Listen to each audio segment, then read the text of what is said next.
Y esto tiene que quedar absolutamente claro. La plata que le falta a los jubilados no la tienen los que se jubilaron con la moratoria. Lo tienen los tipos como Gaby. Lo que le falta al Garrahan no lo tienen los residentes del Garrahan. Lo tienen los tipos como Arnequian. Lo que le falta a las provincias no la tienen los gobernadores. La tienen los tipos como Elstein, como Roca, como Galperín, como Macri. Y es sencillamente incompatible. No podemos tener las dos cosas. No podemos tener buenas jubilaciones y supermillonarios. No podemos tener trabajo digno y supermillonarios. No podemos tener movilidad social y supermillonarios. Ya está claro que eso no funciona de esa forma. ¿Y por qué es importante tener esto muy presente? No solo en las ideas, sino también en el discurso. Porque reconstruir este país va a costar mucha guita, y hay que tener claro de dónde va a haber que ir a buscarla. Y hay un solo lugar donde se puede ir a buscar, que son los bolsillos de esta gente, de los supermillonarios, de los Gavi, de los Elstein, de los Arnequian, de los Macri, de los Galperín. Y no solo es necesario ir a buscar allí la guita, también es justo, porque ellos son, después de todo, los verdaderos autores intelectuales y los verdaderos beneficiarios de este desfalco a los argentinos que encabeza Javier Milei. Buen día, ¿qué tal, compañeros, compañeras? ¿Cómo Alfredo va? Zayat, ¿Cómo andan? ¿qué va a pasar con el dólar hoy? Arrancá con la bola de cristal, ¿Qué después pasamos pasa al con el resto. dólar? ¿Cuánto va a estar el dólar? No sé. Hoy a la tarde. Está en mi contrato que tengo que empezar el programa preguntándote eso. Hoy ¿no? a las 2:30. ¿Qué pasa a las 2:30? No, queremos saber cuánto va a estar el Por ahí dólar a sabés las vos sabés, 14:30. algunos periodistas saben. Bueno, vamos a hablar un poquito qué es lo que pasa con el mercado de cambio estructuralmente. Y si te parece que está barato, comprá, campeón. Si tenés con qué. Porque la Le realidad... compra, los que pueden comprar Ah, dólares los que lo pueden compran. comprar, sí, A claro. quienes se dirigía a Caputo le hicieron caso. Vos decís que Caputo no le hablaba a todos los argentinos. Es que no, no, lo que los pasa que son ahí, campeones. pará. Los que tienen algún excedente en Argentina desde hace mucho, poco, mucho, más o menos, compran dólares. Cuando pueden, compran dólares.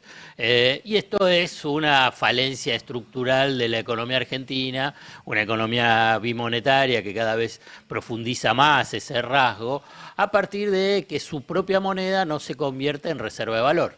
Y este es un problema estructural y tiene que ver con varias razones. Una de ellas es que la renta que te ofrecen para los depósitos en pesos no le puede ganar a la inflación o al dólar, en un escenario de muchísima inestabilidad vinculado con la inflación y por consiguiente también con el dólar. Digamos, la verdad que es una secuencia que lleva décadas en Argentina y cada vez se agudiza más.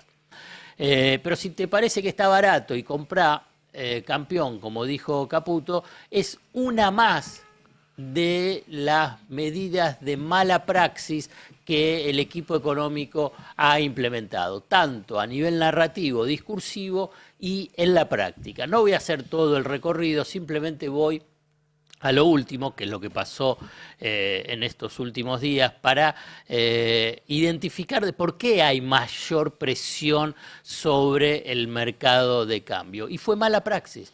Yo me pregunto qué es lo que estará evaluando Javier Milei cuando lo presenta a Caputo como un coloso, el mejor ministro de la economía de todo el universo, incluyendo el planeta Marte, porque lo que hizo su socio, o sea, ambos, porque son socios, Santiago Bausili, presidente del Banco Central, y él como ministro de Economía, digo, pues son socios en los hechos, en la consultora Anker, y pasaron a manejar la economía del país, o en todo caso uno lo que puede ser es pasar a manejar la economía financiera especulativa del país. Lo último que hicieron fue agudizar las tensiones cambiarias en el peor momento que empieza a transitar el año vinculado con la disponibilidad, como lo que mencionaba vos, Nico, sobre el flujo de dólares. Estoy haciendo todo este marco porque ahora voy a hacer algunas cuestiones técnicas, voy a tratar de hacer lo más sencillo posible. Además de lo más sencillo posible, puede ser que tenga algunas cuestiones que no sean rigurosamente así, pero vamos a explicarlo de la forma más sencilla. Los bancos tenían depositados en el Banco Central más de 10 billones de pesos en unas letras que se llaman LEFI. No importan los nombres, yo simplemente les digo, LEFI. Una decisión del Banco Te Central, paro ahí para simplificar. Cuando decís una letra, estás hablando de como un bono. un es bono, un papel bono, que un dice te papel. vamos a dar plata. Sí, te dejo esta plata y vos me das una tasa de interés. Perfecto. Bueno, el Banco Central y el Tesoro dijeron, bueno, vamos a sacar las LEFI, bancos, les dice a los bancos, van a canjearlos, obviamente en forma voluntaria, por otros bonos, por otras letras llamadas LECAP. Pero ¿quién las emite, esas LECAP? No el Banco Central, sino el Tesoro. Entonces convocan a ese canje y la cuestión es que los bancos, poquito más de la mitad de ese dinero, no lo canjean. Y las LEFI, ese bono, queda anulado. Y entonces hubo una disponibilidad de llamada liquidez de pesos en los bancos inmensa. Más de 5 o 6 billones de pesos. Entonces, ¿qué es lo que pasa? Cuando los bancos tienen mucha disponibilidad de pesos, la tasa de interés se desplomó. Si la tasa de interés se desploma, los que tienen pesos que dicen, mirá, esta tasa de interés está por debajo de la inflación prevista, por debajo de la devaluación esperada, ¿qué es lo que hacen? Van y presionan sobre el mercado de cambio. Esta es la mala praxis que hicieron. Digamos, aceleraron una tensión en el mercado de cambio. ¿Se podría trazar un paralelismo con la famosa conferencia de prensa de diciembre del 17, en la cual hacen un anuncio económico también sobre un tema de tasas que genera un efecto no deseado y una mayor presión en el cambio? Puede darse como parte de esta lógica de mala praxis, porque inmediatamente que se dieron cuenta, dijeron, uy, mirá, qué error que cometimos, habrán dicho otra palabra, qué error que cometimos. Entonces, hoy están convocando a los bancos a decir, bueno, ustedes tienen estos pesos disponibles, bueno, hacemos una nueva licitación fuera del cronograma para estas LECAP del Tesoro. Pero a la vez ayer también se dieron cuenta de un error, utilizaron otra palabra, de un error y dijeron, bueno, abrieron en forma extraordinaria una ventanilla del Banco Central que la habían cerrado, que llamémosle pase, no el pase periodístico, sino el pase, que es por un día. Es, dame la plata, dice el Banco Central, que te sobra y yo te pago una tasa de interés. Y una tasa de interés más alta de la que estaba en el mercado. ¿Para qué? Para retirar pesos del sistema financiero. Pero eso no fue solo para ver que se le estaba la atención al mercado de cambio. También ingresaron en el mercado del dólar futuro. En el mercado del dólar futuro, también vuelvo a tratar de hacerlo lo más sencillo posible, no es que se negocian dólares, billetes, sino que es en pesos, solamente referenciado en la cotización del dólar. Las cancelaciones de las operaciones se hacen en pesos. Lo digo porque en función a lo que fue el mamarracho de la denuncia en el 2015 sobre la causa dólar futuro. No es que pierden dólares de reserva, sino que entregan un instrumento de cobertura cambiaria al mercado, tanto a los especuladores como a exportadores e importadores. Eso te iba a preguntar, ¿esas operaciones tienen algún fin más allá del especulativo? Sí, para los exportadores e importadores. Se garantizan, digamos, un precio y eso les permite...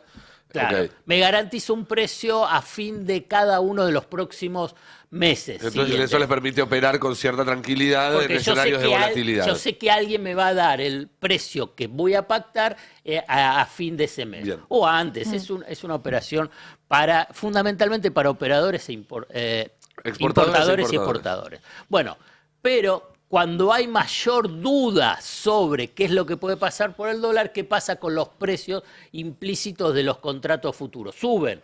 Y entonces ahí están marcando una tendencia sobre qué es lo que puede pasar el tipo de cambio. Entonces el Banco Central dice, no, yo tengo que bajar esa expectativa e interviene en el mercado vendiendo contratos ¿Cómo futuros. interviene si no están interviniendo? Están interviniendo. Por supuesto que sí. Decile Pero a mí ahí me dicen tus que no, me amigos dicen todos los días, nosotros intervenimos, están las bandas, no podemos intervenir. Intervienen de esa forma. Claro. Algunos, mira, ayer casi se negociaron casi 3.000 millones de dólares de contrato de dólar futuro. Vuelvo a repetir, no son billetes, sino son contratos en dólares En pesos canjeables. que se cotizan en dólares. Algunos dicen que fue 600, 700 millones solamente el Banco Central interviniendo en ese mercado. Es un monto elevadísimo, fuera de los registros. Y eso es plata que el Banco Central gasta.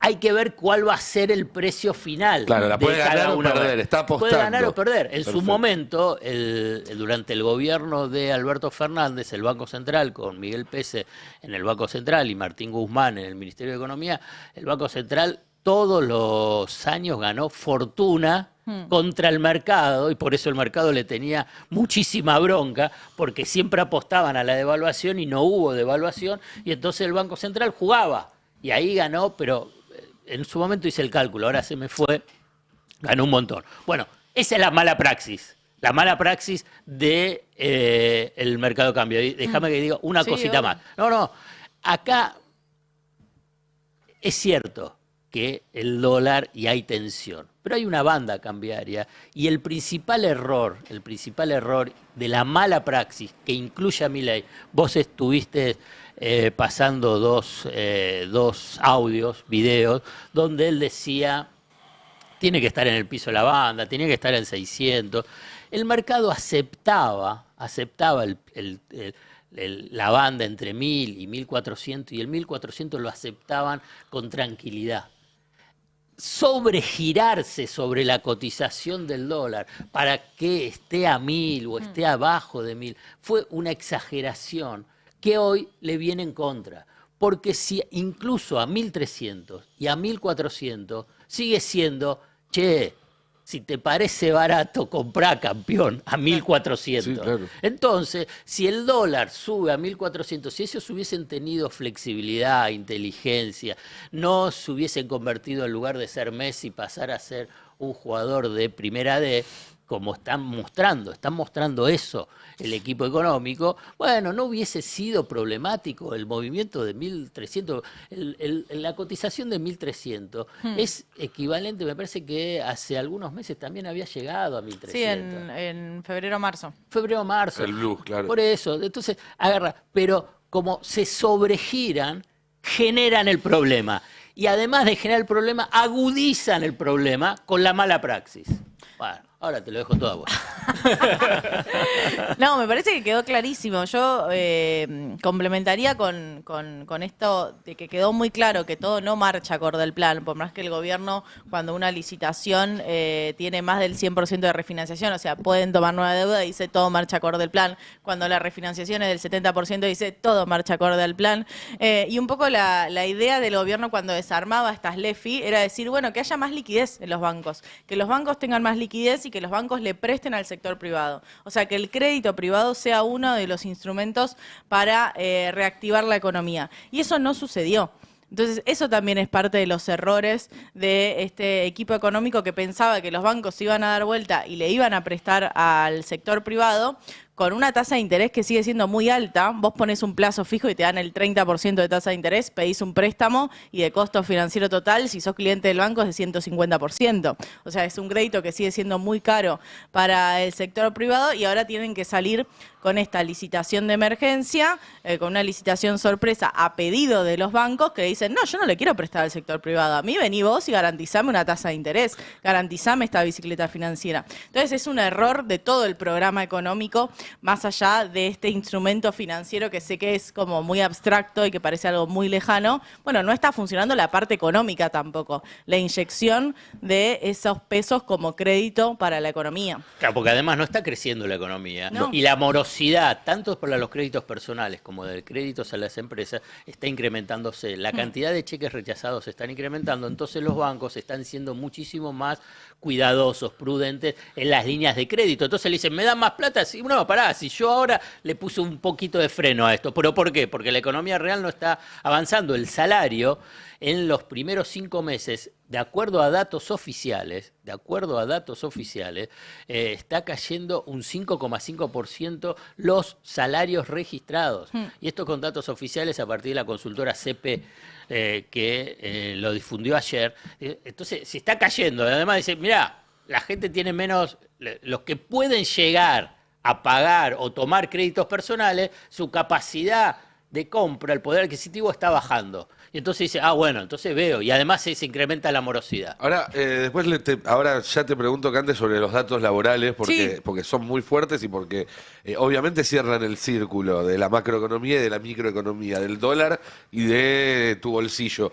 Sí, Pero, para mí, perdón, el nexo que hay que hacer acá, porque de nuevo uno habla del EFIS, del ECAPS, del Banco Central, del Tesoro, y parecen que son todas cosas muy lejanas. Lo que está detrás y lo que no funciona es el modelo económico. Es el modelo económico, Es la está economía claro. del día a día lo que no está reaccionando, y por eso no importa si pones LEFIS, si pones LECAPS, lo que vas a tener que hacer es subir la tasa de interés para tratar de contentarlos con eso. Hay que ver hasta cuándo rinde esa tasa de interés. Ahora, la pregunta y se las hago a los dos. ¿Cuánto va a valer el dólar? Y más, más allá del No me chiste. importa en nada todo lo que acabas de decir. ¿Cuánto va a valer el dólar? No, no. Viste cuando estás en las reuniones, hablas. Y, bueno, pero al final, ¿cuánto va a estar el dólar? Pero está. ¿Terminaste No, todo eso? ¿cuándo se va a ir toda la mierda? No, mentira. Pero más allá del chiste de cuándo se va a ir toda la mierda o no, pensemos escenarios, porque esto parece ser una situación sumamente inestable. Entonces, ¿qué tendría que pasar para que el gobierno pueda volver a estabilizar esto? ¿O qué puede pasar si no lo logra estabilizar?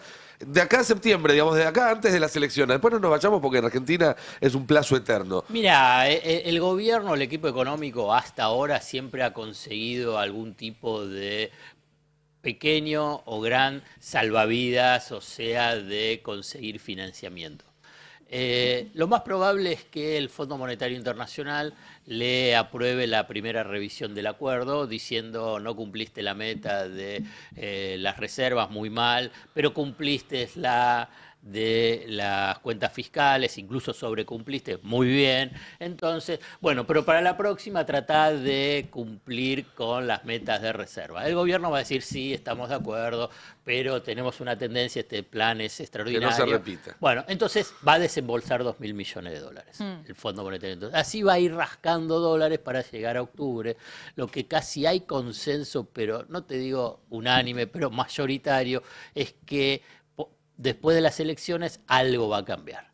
Va a cambiar el modelo cambiario, el régimen cambiario, el monetario, algo va a cambiar, lo van a disfrazar con la fase 4 del plan, del mismo modo que mintieron que la fase 3 es la continuación de lo que fracasó, porque era el crawling peg de 2, después del 1 iba a 0. La cuestión es eso, voló por los aires, hicieron la banda cambiaria, esta banda cambiaria de 1.400 que ahora es diferente. Sí, ahora es 950, 1440. Bueno, entonces, Sí. porque va cambiando el 1%. Entonces ahí es donde va rascando esos dólares. Fíjate, lo voy a hacer rápido. En el primer semestre del año pasado fueron los dólares del superávit comercial. Después de la mega devaluación se deprimieron las importaciones, subieron las exportaciones, tuvieron ahí el superávit comercial. En el segundo semestre tuvieron el blanqueo de capitales. En este primer semestre tuvieron los dólares del Fondo Monetario Internacional. Y va a haber algunas monedas más vinculadas con el Fondo Monetario Internacional. No descarto que coloquen algún tipo de bono en el mercado local al estilo Bonte, que es pagando, entregando dólares contra un bono a pagar en pesos. Entonces, o incluso alguno repro con los bancos o incluso con el Banco Internacional de Basilea. O sea, van a ir rascando dólares. Bueno, Ahora la bien, posibilidad igual de en una de situación privatizar de también. Sí, pero no vas a tener los dólares inmediatos. Claro. Está esa idea de por ahí la expectativa. Está bien lo que decís de las privatizaciones, mostrar expectativa. Voy a tener dólares a futuro porque voy a vender empresas. Un poco es ese el esquema que me imagino pueden estar pensando el equipo económico. Y tiene que haber sí o sí una bicicleta financiera. Claro. O sea, tiene que haber sí o sí algún instrumento que te dé una tasa de interés tal que te mantengas en pesos y no vayas a correr contra los dólares, porque ya no son los dólares que había el año pasado o había a principio de año. Así que hay dólares, pero no hay como para que se vayan todos y desarmen las Y posiciones. el lunes, Cande, vos mencionaste algo muy interesante vinculado a ver, ¿cómo pueden disparar un nuevo carry trade? ¿Cuándo podés Cuando llega al techo de la banda. seducir la codicia del sistema financiero? Y cuando te llegue cerca del techo de la banda. Claro, cuando se quede Porque quieto hasta octubre, ¿cuál es? Va a estar en el techo de la banda, ellos están obligados a mantener el techo de la banda y entregando dólares. Entonces dice, bueno, si está en el techo de la banda, digamos, el dólar no se va a disparar, entonces entrego dólares y aprovecho la tasa de interés y entonces Claro. incluso ahí puede llegar a bajar un poco. Entonces el tema es cuál es la velocidad que tiene el ajuste hacia el techo de la banda. Si se hace muy rápido, esto te puede afectar la tasa de inflación. Entonces, si lo van llevando, hay que ver. Esto es una hipótesis, esto último. Sí, por eso, escenario. Pero cuando vos planteabas decir, bueno, ¿qué es lo que va a pasar? Mirá, ya te lo dijimos. Ya tienen la respuesta. ¿Y el dólar hoy a la tarde? Cande, contanos los números de trabajo, que está buenísimo porque sirve para graficar cómo esto viene mes tras mes horadando en la sociedad. En las encuestas ya es la primera preocupación, ya hace rato está creciendo mucho el desempleo. El desempleo y el salario. Bueno, justo abril en estos números del Ministerio de Trabajo tuvo una leve compensación, estamos hablando de un crecimiento del 0,1% en el marco de más de 180.000 puestos de trabajo registrado, privado, perdidos en esta gestión de Javier Milei, pero lo que preocupa son los números del salario real. En la placa 2 tenemos esta evolución del salario real, en la placa 3, del salario real privado registrado. O sea, estoy hablando de los trabajadores que tienen las mejores condiciones dentro del mercado laboral, y lo que se ve es una caída de los últimos 4 meses, muy en línea con esta política del gobierno del cepo salarial, ¿no? Este techo a las paritarias. Bueno, se ven estos números donde el salario había logrado recomponer después de ese salto al vacío que tuvo en diciembre de 2023 y que ahora vuelve a estar por debajo de los niveles que tenía en noviembre de 2023. Ahora, la situación es mucho más grave cuando salimos del universo de privados registrados y pasamos, por ejemplo, al salario público, que lo tenemos en la placa 2, y ahí la caída del salario en términos reales, estoy hablando del poder adquisitivo de esos salarios, bueno, es mucho más preocupante. Cuando hablamos de trabajadores del Estado Nacional, lo que perdieron en comparación con noviembre de 2023, en comparación con el principio de la gestión de Javier Milei, es más del 30% del salario. O sea, casi tienen un tercio de salario menos. En las provincias se logró recomponer un poco, pero perdieron el 9% del poder adquisitivo de su salario. Entonces ese es un poco el escenario del mercado laboral. Estamos hablando de todos trabajadores registrados, donde la situación de los trabajadores registrados públicos, obviamente, es mucho peor que la de los privados registrados, pero que los privados registrados siguen perdiendo poder adquisitito. Está claro. ¿Y hay algún elemento en la economía que indique que esto se puede recuperar pronto, por lo que venimos hablando? No. No, a nivel salarial no hay. A nivel del empleo público, como lo mencionaba, no hay ningún indicio de que quieran mejorar el salario del empleo público, y la verdad que el sector privado está acorralado. Digo, los trabajadores del sector privado están acorralados. Porque por un lado están perdiendo frente a la inflación, pero está el fantasma de los despidos, de las suspensiones, del adelantamiento de vacaciones, de la caída del nivel de actividad económica, de la eventual convocatoria de acreedores o quiebra de la empresa, sumado a que hay un ejército de desocupados que presionan sobre el mercado laboral. Se encuentra en una situación muy compleja vinculado con el mercado laboral. Ellos también trabajadores del Estado que fueron despedidos, porque esto también se completa con el ajuste en el sector público que fue dramático en estos años. Sí, hay otro factor que me parece que deberíamos empezar a ver también, que es, desde el gobierno se destaca mucho como una suerte de creación neta de empleo, sin destacar que esa creación está basada en empleo precario, en monotributismo, en las formas más precarizadoras del empleo. E incluso también se ha marcado en alguna oportunidad, no sé si en esta serie histórica, Cande, que el salario no registrado tiene mayor dinamismo respecto de la inflación que el salario registrado.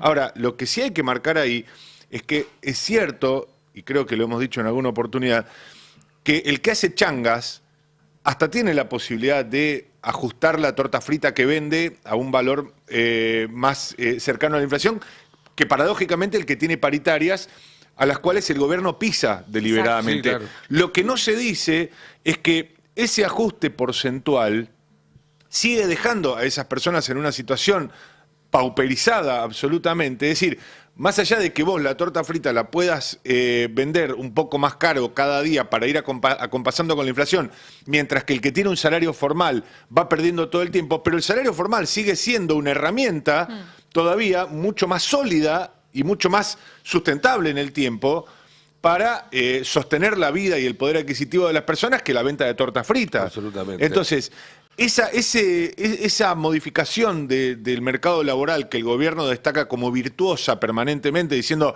no, miren que al final la cuenta es que estamos creando empleo. No estás creando empleo, estás empujando a cientos de miles de trabajadores que estaban en sectores industriales, que estaban en sectores dinámicos de la economía, que tenían... que estaban preparados, que tenían capacitación, los estás empujando a la informalidad, donde probablemente esté la herramienta del tipo que o hace un oficio y un día te cobraba por hacer un trabajo de albañilería un valor y después con la inflación te lo ajustó inmediatamente, pero el albañil sigue siendo alguien que está en una situación mucho más debilitada en líneas generales, en su vida, que el trabajador formal. Y te agrego un factor más, porque en otra época, esa informalidad en todo caso tenía que ver con si tu relación de trabajo estaba o no estaba en blanco, pero vos seguías estando dentro de una estructura laboral quizás, sin tener los mismos derechos, ya sea formal o incluso informal, dentro de la economía del cuidado, de la economía popular y demás. Hoy es muy común esta figura del emprendedor precario, del emprecariado, en el cual vos todos los días sos el que tenés que salir a pedalear tantas horas para bancarte la vida. El trabajador de aplicaciones. De aplicaciones o fuera de la plataforma, pero siempre o cada vez más dependiendo de vos mismo y con menos estructura alrededor tuyo. Ya no solo legal, sino también informal para atajarte si te caes. Ya no hay un compañero de laburo, quizás tan explotado como vos, pero que si vos un día no podés ir te cubre.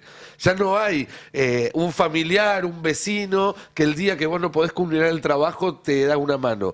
Ahora está cada uno por la suya, es un sálvese quien pueda, y eso también termina horadando el contrato social. Pero además va en contra de cualquier modelo económico, en el sentido de que vos cuanto menos trabajadores registrados tenés, bueno, más difícil es el pago de las jubilaciones, la caja del ANSES, digo, va en contra y dinamita no solo tu presente, sino tu futuro, tus proyecciones de futuro. Sumale a eso, Cande, que el propio gobierno, incluso con los trabajadores, los asalariados en blanco, está validando una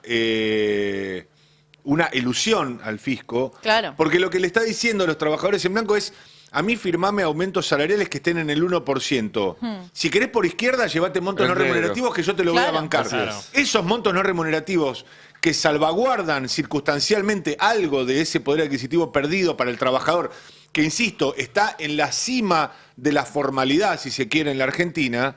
Ese monto no registrado lo que hace es dañar la previsión social, dañar la seguridad social, dañar el sistema jubilatorio. Es decir, es el propio gobierno el que está dinamitando, y después se da vuelta y dicen: ven que no tenemos cómo sostener las jubilaciones. Por eso, ¿la culpa de quién es? De los no registrados. ¿La culpa de quién es? De los que no hicieron aportes. Mentira. Claro. Mentira, claro. No existe el que no hizo aporte, existe el empleador que no hizo esos aportes. Y ahora, el que sí tiene aportes, el gobierno le está diciendo: no importa, agarra plata en negro. Es el relato Lilia Lemoine. Esto está pasando ya hace rato. Lilia Lemoine suele festejar esto, y también muchos integrantes del gobierno lo vienen haciendo, que es, ven un arquitecto, por ejemplo, manejando un Uber y lo muestra, tratan de mostrar eso, sí. como un ejemplo.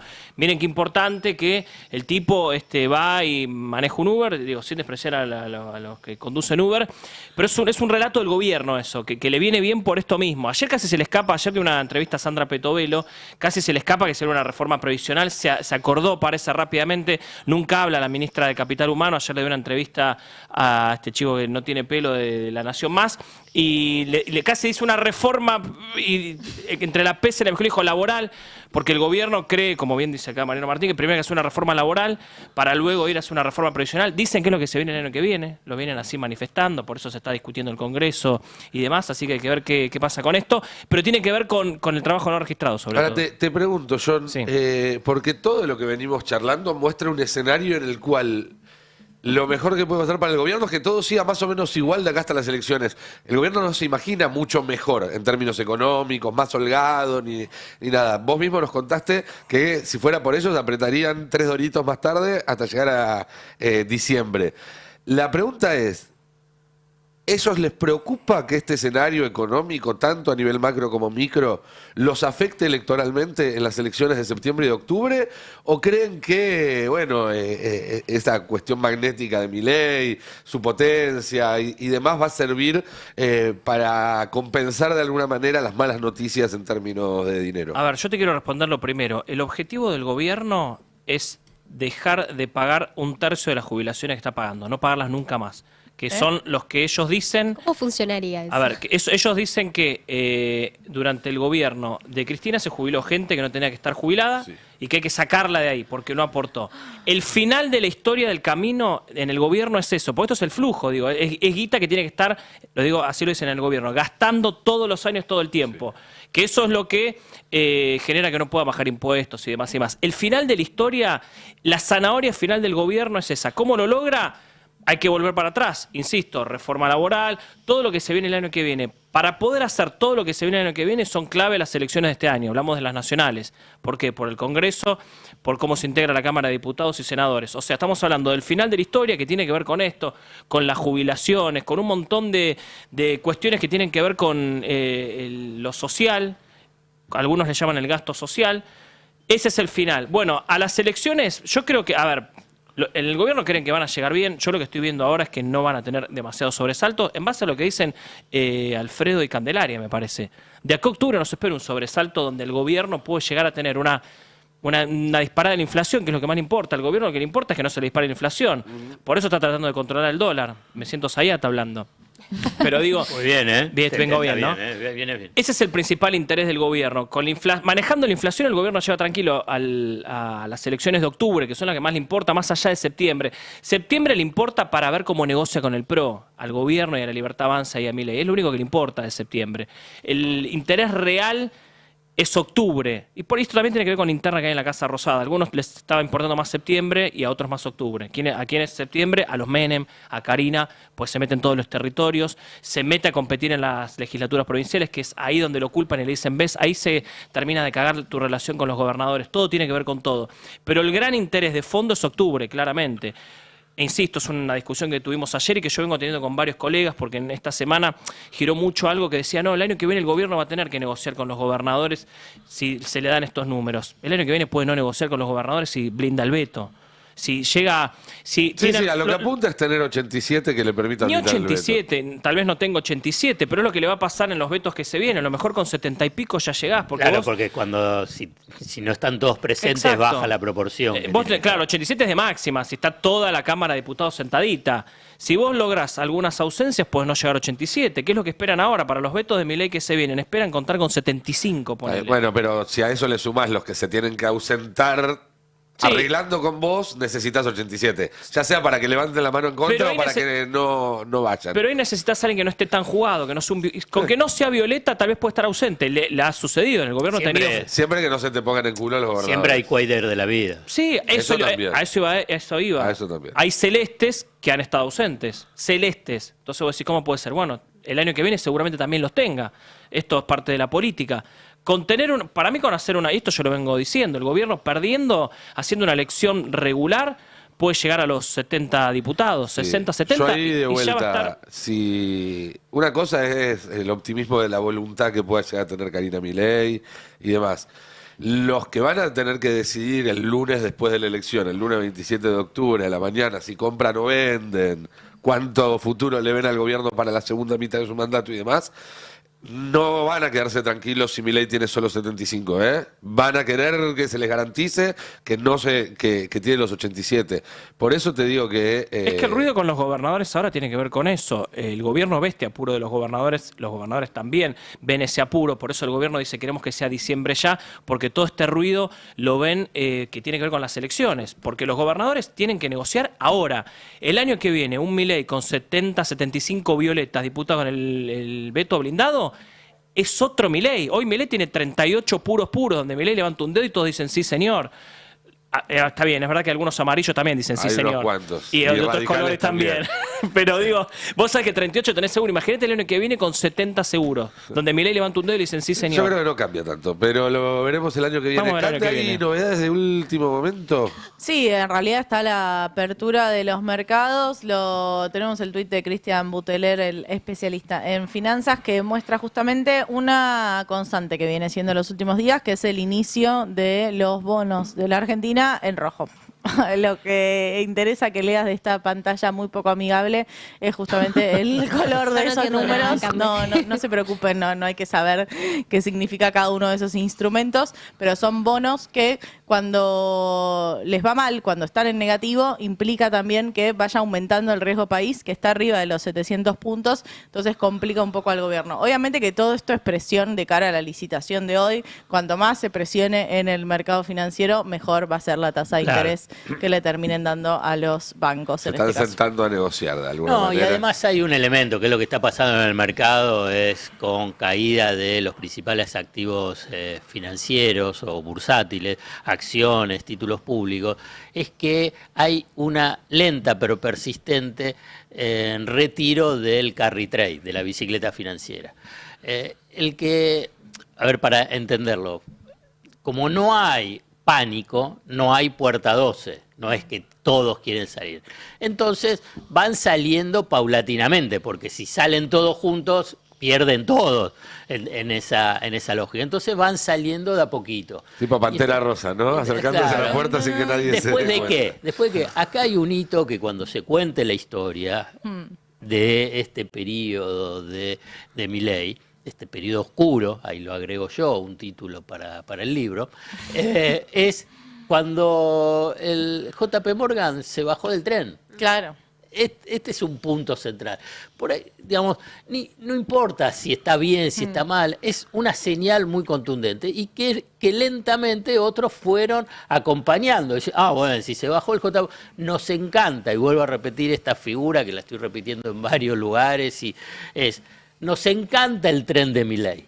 Nos encanta el ramal donde nos quiere llevar a la estación final. Ahora bien, por lo pronto el JP Morgan en el trayecto dice, yo acá me bajo, puede ser que después me suba, pero ahora yo me bajo. Entonces otros lo miraron al JP Morgan y dijeron, che, ¿te bajaste? Bueno, entonces yo me bajo la próxima estación. Claro. Y así es donde se está dando esta tensión. Vuelvo a repetir, son fanáticos, les encanta Milei, no es que no les encanta la política, no. Después estará la forma, un poco Gaby hablaba de la forma en esa entrevista, el presidente de la Bolsa de Comercio de Buenos Aires, pero les encantan las políticas, lo quieren impulsar esa política, quieren estar en el ramal Milei. Ahora bien, después están los negocios, después está el Business capital, El claro, bolsillo. entonces están, exactamente. Bueno, la bolsa en este caso. En este caso. Che, les pregunto a todos, si querés arrancamos con vos, Agus. ¿Cómo crees que se llega a las elecciones en este contexto? Esta pregunta, ¿en Y serio? bueno, a ver, para hacer preguntas fáciles está el pasapalabra, esto es el pase del destape.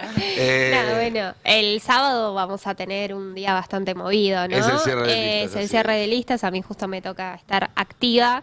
La redacción está preparando La ahí redacción, sí, un se está acomodando. operativo especial. Sí, se está acomodando un poco en un contexto complicado también. Bueno, ayer estábamos viendo algunas encuestas y daban esta idea de que todos en general están aumentando la imagen, todos los que se posicionan en contra de Milei, pero al mismo tiempo lo que tiene que ver con la imagen positiva de Milei no está cayendo tanto. Entonces... Hay polarización ahí. Hay polarización, pero al mismo tiempo es muy difícil en este momento capaz hacer un diagnóstico de qué puede llegar a pasar. En algún punto es lo que se vio en las elecciones de la ciudad también, esto de que hasta último momento los números decían una cosa y después se empezó a hablar de esta paridad, si se quiere, y bueno, lo que hay es reuniones constantes, a nosotros nos están contando eso también, el peronismo unido, al menos en principio, se muestra. Hay que ver después cómo está puertas para adentro. Pero bueno, el sábado vamos a tener al menos definiciones y de lo que se habla también es que quieren empezar a posicionar ya no solo pensando ahora, sino pensando a futuro en quiénes pueden ser las caras del nuevo Congreso. Hay que prestar atención a los nombres que vayan apareciendo en el cierre de listas, tanto este como el de agosto para las elecciones nacionales. Mariano, siguiendo con la temática de tratar de pensar cómo se llega a las elecciones, casi un lugar común del análisis en el año y medio que llevamos de Milei y que acá ha salido muchas veces a la luz cuando charlábamos de los sindicatos, del posicionamiento de los sindicatos, es esta idea de, bueno, muchos de estos laburantes votaron a Milei. ¿Qué se percibe ahora en el mundo sindical? ¿Que esa confianza que se le dio se le retiró o que sigue existiendo quizás en las bases una esperanza depositada todavía en este gobierno? Nico, no necesito yo ponerme en intérprete de lo que piensan en los sindicatos, solo basta con ver sus acciones. Si vos te fijás, hoy está más lejos que nunca la idea de impulsar, por ejemplo, un cuarto paro nacional contra Javier Milei.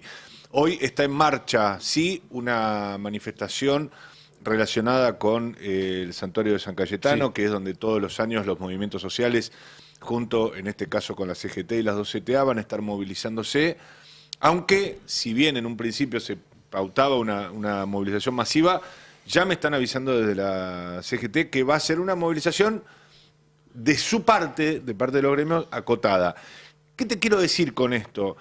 Los dirigentes sindicales hablan mucho con sus acciones, como muchos otros sectores, y esto de dar por concluido prácticamente el año, estamos en julio y para mucha parte de la dirigencia sindical, el año en términos gremiales está concluido, nos habla de una dirigencia que está mucho más pensando en código electoral que en cómo ponerle un freno inmediato a Javier Milei. ¿Y por qué es esa acción? Bueno, básicamente por dos motivos. Porque perciben que todavía Javier Milei conserva algo de su caudal electoral que nace de la propia base de los sindicatos, es decir, los trabajadores le dicen a los dirigentes, y yo voté a Milei y capaz que lo vuelvo a votar, pero también tiene un correlato, no es solamente la expectativa o algo de esa confianza que todavía retenga Milei. También opera en el mismo sentido la falta de ordenamiento en el bloque opositor, es decir, la falta de percepción de una oferta unificada, sólida, encolumnada, con personajes renovados, con una propuesta superadora, les hace pensar a los dirigentes sindicales que no alcanza con, digamos, que esos dos factores los llaman más a la cautela que a la confrontación. Entonces, respondiendo a tu pregunta de origen, ¿qué están percibiendo? ¿Qué están olisqueando? Bueno, evidentemente hay algo que subyace en la dirigencia, sobre todo aquellos que llevan adelante el direccionamiento que toma la CGT, que les dice, che, todavía no es el momento de ser 300 y salir todos a la carga y... 300 por la película, no por la cantidad de gente que exacto, lleva de empujar a Javier Milei. Es el momento de golpear, retroceder, golpear y negociar, como decía Ahora, Augusto Timoteo Bandor. Te pregunto, ese olfato del que vos hablabas, ¿está afilado o a lo mejor tuvieron COVID? Porque yo recuerdo por lo menos dos casos. Uno, el más reciente, que fue justamente cuando toda la CGT jugó con Massa, se columnó con Massa, y los trabajadores de las bases votaron masivamente a Milei. Pero también me acuerdo, creo que fue en el 17, una anécdota que creo que contaste vos alguna vez, de cuando la CGT estaba buscando una salida del kirchnerismo, incluso buscaba acercarse a Randazzo, buscaba acercarse a todas esas versiones que aparecían del peronismo, y que después hicieron una simulación de una votación antes de unas PASO, antes de unas generales. Fue en la UOM donde Antonio Caló era uno de los principales apoyos desde el ámbito sindical de Randazzo en contra de Cristina Fernández de Kirchner. Y la gente votaba a Cristina. Pregúntate dónde está Caló hoy. Bueno, perdió el sindicato. Bueno, por eso digo, uno puede decir que ese olfato está deteriorado. También puede decir que ese olfato a veces termina involucrando a los dirigentes sindicales en experiencias políticas que no son las que ellos preferirían quizás, pero son las que les garantizan una subsistencia. Es decir, entre Massa y Milei era bastante evidente que claro. Milei se quería llevar puestos. Le encantaría a Milei incluso hacer cosas que no ha hecho hasta ahora, como por ejemplo soltarle la mano a Martín Tetaz para que se cargue todo el modelo sindical a través de los proyectos de ley de flexibilización de la ley de asociaciones sindicales. Y no lo han hecho todavía.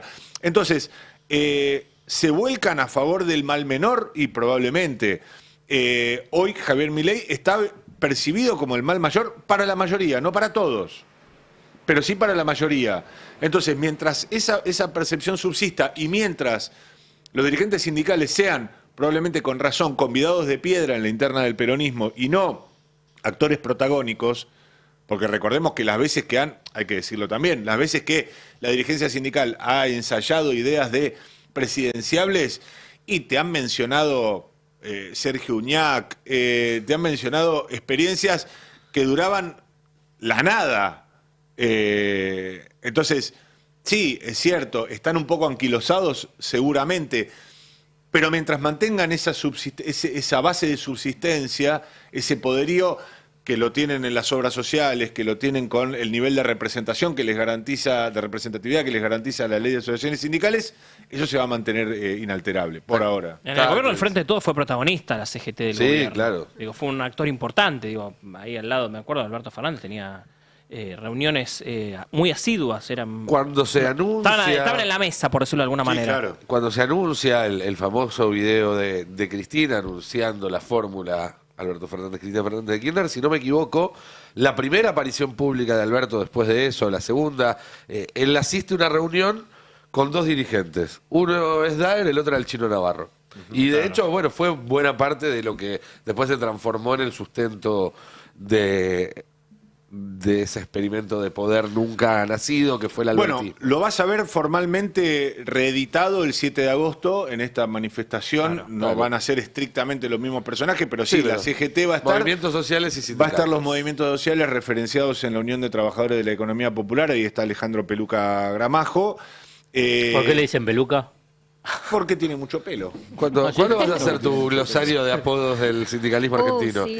Lo estoy demorando, pero porque se suman Necesito todos los ese días. libro en mi biblioteca. Mucho suman todos los pelo días. tiene, mucho. Tiene bastante tupido, sí. ¿Podemos buscar una Vos no foto te de podés Peluca, quejar, por ¿eh? favor? No, por eso. Yo sabes lo que quiero el Sayat programa. no se puede Mi quejar. programa ideal sería la pizarra que está allá, la pantalla que está ahí, Mariano Martín ahí y apareciendo fotos de sindicalistas y él contando cómo le dicen y por qué le ¿Y por dicen. qué le Es mi dicen? programa Me ideal. gusta. 2 horas así, pa. Así es. Bueno, Tengo otra pregunta. a ver, A ver, ¿Por qué la pregunta Karina sería- Milei? ¿Cuándo se va toda la vida? ¿Por qué Karina Milei fue con Javier Milei a la sociedad rural? ¿Por qué lo acompaña en ese tipo de Siempre está eventos? Karina Milei. Siempre. Pero bueno, pero podía ir el secretario de Agricultura. Es más, en un momento- Fue a la rural, una reunión con la mesa de enlace, previo a la inauguración de la rural, ¿no? De la feria, de la exposición rural argentina. La hermana del presidente lo acompaña siempre al presidente. De hecho, en un momento se rumoreó que Milei iba a ir solo al Vaticano y fue como una... ¿Cómo que va solo? ¿En serio va solo? Era como... Si siempre va Karina, ¿qué pasó? Al final se suspendió el viaje. Imagínate, Porque no podía ir Karina. entre otras cosas, pero... ¿No podía? ¿Y por qué no podía? Era No sé, debía un tener momento. cosas más importantes que No, hacer. había elecciones, era un momento Ah. muy importante electoral para Karina Milei y no iba a ir. Finalmente el viaje se ¿Pero suspendió. a Karina Milei le gusta ese tipo de reuniones, sí. ir a las reuniones? Sí, porque ella hace en parte de perro malo y además ella es la pata política de Milei. A Milei no le gusta la política. Por eso, cuando aparece todo este problema político con los gobernadores, ahí suena una alarma porque Milei se va a tener que ocupar. A Milei no le gusta ocuparse de eso, de la rosca, de estar con gobernadores, con políticos. No le interesa. Y a Karina le surgió esa vocación. Sí, tal cual. Es el esa jefe. vocación. Entonces fue Porque ella tiene que la surgir, que... la rosca política, qué sé yo, no sé. No, que es algo tiene que que gustar. no había hecho nunca. O Por sea, eso. le apareció ahora de bien adulta. Ajá. No, decía, fue ella entonces la que le dijo a la sociedad rural, sigan esperando el tema de las No, restricciones. ese fue No, Javier fue Milei. Milei, Fue fue Milei. Milei. No, porque... Ahora, Sí, no, ahora en un rato vamos con pormenores de esa reunión, pero quería preguntarte, Johnny, por la foto de ayer de Milei con Sturzenegger. Ya que estamos hablando de linterna, acá habíamos contado, lo anticipamos antes que salía, después salió en todos lados, que Sturzenegger en el gobierno ya lo estaban mirando un poco de costado, que no consideran que el laburo hecho en este año que tuvo facultades extraordinarias le haya dado al gobierno realmente el beneficio que se suponía que él iba a traer. ¿Y sale ayer Milei a frenar un poco esa andanada? Sí, te quiero mostrar dónde empieza esto. Esto empieza el fin de semana en una entrevista de Federico Sturzenegger. Vamos a ver el tape Está 2. saliendo mucho a dar notas de Sturzenegger. Es que no tiene laburo. Ahora le voy a contar. Pues sí, que como está el pedo... Perdón, no es que no... A ver, tiene empleo, le están pagando un sueldo, él sigue siendo ministro, pero no tiene laburo. ¿Le está robando el laburador? Bueno, ¿Ni de qué es vocero? desregulación. No labura más a Sturzenegger, pero lo que voy a contar después, te voy a contar el comienzo de esta historia que arranca este fin de semana en una de las tantas El entrevistas mío. que dio en los últimos días Federico Sturzenegger, que ahora tiene mucho tiempo libre, donde él le recomienda al presidente cositas, por ejemplo estas. Mira, vamos a ver el tape 2. Es decir, mira, eso vamos a repartirlo como se reparte el resto de la Se coparticipación. lo quieren quitar. Claro, quiere decir, esto se va a repartir con esta fórmula. ¿Y usted qué dicen que no? No, yo digo que esto cambia todo. ¿Por qué? Cambia todo. Si se aprueba. Si se aprueba. Y ¿Por de qué? hecho, si el presidente me consultara, yo diría, esta no la vetes. ¿Por qué? Ah, ¿que no la vete? Te voy a decir por qué. Qué lío. Espera, te ¿Por voy a qué? decir por qué. Esta, ¿eh? Sí. Pero ahora te voy a explicar por qué. Porque desde la Constitución del 94 hay mucha discusión sobre si la ley de coparticipación la puede cambiar el Congreso o no. Sí. En general se dice, la ley de coparticipación, si se cambia, Vení, volvé. necesita que Viste cada que una ya de las Majul le provincias dice, qué lío, ya lo vio. Majul escuchó eso y dijo, acá se va a pudrir todo. Bueno, claramente hubo enojo en Casa Rosada, también de parte de Milei, que salió a filtrar que esto no es así. Empezó a retuitear, de hecho, inmediatamente Milei con respecto a... Filtrar. Claro, sí, sobre todo a retuitear, que va a vetar todo. Porque acá lo que le está, vamos a ponerle contexto a esto, lo que está diciendo Sturzenegger es, de las leyes que piden los gobernadores, el tema del impuesto a combustibles y el ATN, lo del ATN, yo lo dejaría que pase, lo aprobaría porque ahí se solucionan una serie de cosas con la coparticipación federal. Bueno, Milei dice no. Me lo no. imagino Sturzenegger esa noche como el meme del pibito metiendo en la cama diciendo no debía hacer eso. No debía hacer Qué eso. mal le hace el entusiasmo a Sturzenegger, ¿eh? Es como que Se saca el... se anuncia encima todo el tiempo. Bueno, en un momento a mí me habían contado en la Casa Rosada, se demoró mucho que lo anuncien como ministro. ¿Se acuerdan de esa época Sí, claro. del año pasado que parecía... Estaba en la foto, pero no- Asume, y tardaron semanas. A mí lo que me decían en Casa Rosada es el problema que tenemos con Sturzenegger es que quiere todo. Por eso le dicen el coloso, a Sturzenegger le dicen el coloso, porque es un todoterreno. El goloso también podría caberle. Esa no la sabía, mirá, el goloso. Quiere todo. Una muesquita de distancia. Nunca se da por vencido, eso hay que decirlo. Es la tercera vez que Eh, insiste con su programa económico. Claro, el problema que tenían, tiene una ambición desmedida, bueno, es esto que le pasó, a veces hace una de más, ya Majul inmediatamente le dijo, qué lío, bueno, tal cual, qué lío, salieron en Rosada a decir, no, Milei va a vetar todo, va a vetar las 3 leyes, jubilados, aumento de jubilados, moratoria y emergencia en discapacidad, y estas 2 también, no va a ser lo que le dijo Sturzenegger. Pero me deja porque Sí. ahí es conceptual, lo que muestra a veces los desastres que se produce el gobierno a partir de este tipo de declaraciones o de concepciones. Sturzenegger se presenta como un gran académico que tiene muchos papers y que sabe mucho.